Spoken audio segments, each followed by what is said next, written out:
Hey guys, Maytal here. I am back for my business spotlight. Found myself in Rhino again. I'm at the Samana Float Center and this place is awesome. I'm really excited about this one.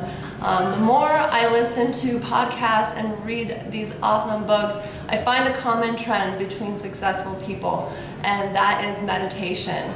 So I actually wasn't surprised to hear about it when it was brought up in my last office meeting, and my managing broker started talking about this place.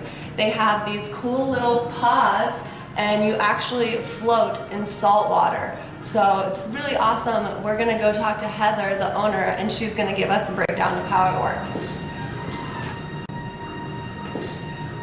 Guys, this is Heather. She's the owner of Samana Float, and she's gonna tell us a little bit more about this amazing place. And I'm so intrigued, like, where did this idea come from? I've never heard of anything like it.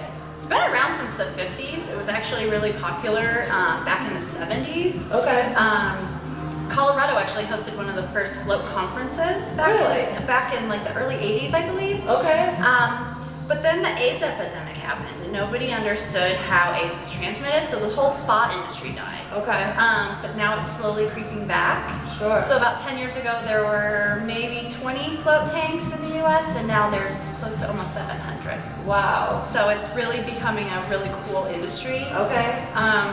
Yeah, Paul and I just started floating, and then we realized that Denver needed a float center. Yeah, So. I mean, I feel like this would be a really good place for it. Everybody's really into health and wellness. So how does it work? So it's a 90-minute session. Okay. So every room is equipped with its own shower.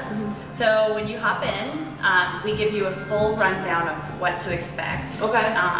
Every person is brought to their room. So we just tell you that you have 7 minutes to prepare. Okay. You shower before with a pre-float wash, and then you hop in the tank. You get invited in. Okay. The light and the music is on for you until you decide to turn it off. So that's a comfort factor for some people because they get nervous about thinking about floating in the dark and being alone with themselves. Or just like in a pod. That was one of my questions. Like, how do claustrophobic people deal with that?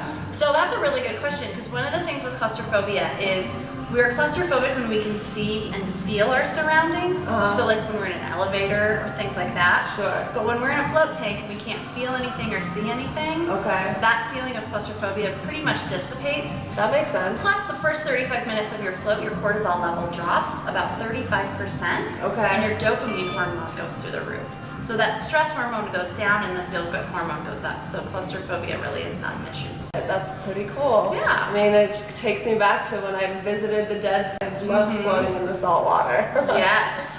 So the Dead Sea, that's a funny thing. The Dead Sea is about 7%, and we're 25%. Oh my gosh. But we're 25% Epsom salt. Okay. So don't shave before you get in. Don't shave before you get in. Exactly. All right. Besides that, is there anything else that you have to do in preparation of floating? No, we tell people maybe lay off caffeine, have a little something in your belly. One of the things that floating does for you is it takes you out of your sympathetic nervous system, which is your fight or flight, which keeps us alive, and turns us into our parasympathetic. And that's called the rest and digest, so some people can come out really hungry after a float. So we like to have a little something in your belly before. Okay, cool. Yeah. Anything else we should know? Floating is good for any sort of ailment. I mean, if you think about people with sleep disorders, insomnia, pain, chronic pain, weight loss, it's great. Starting to show because the cortisol levels drop, so your body is able to digest and heal, and when cortisol is lower, we lose weight because we're not stressed. Our body isn't holding on to that fat. It's also 90 minutes is equivalent to 4 hours of REM sleep. So for people that don't sleep well, this is a great tool to get you caught up on your sleep. This is good to know. There's never enough hours in the day. I don't feel like I get enough sleep, so maybe I'll just come float. Absolutely, absolutely. Well, thank you so much. It was really great to meet you. Wonderful. I can't wait to have you float. Yeah, all right. Thanks.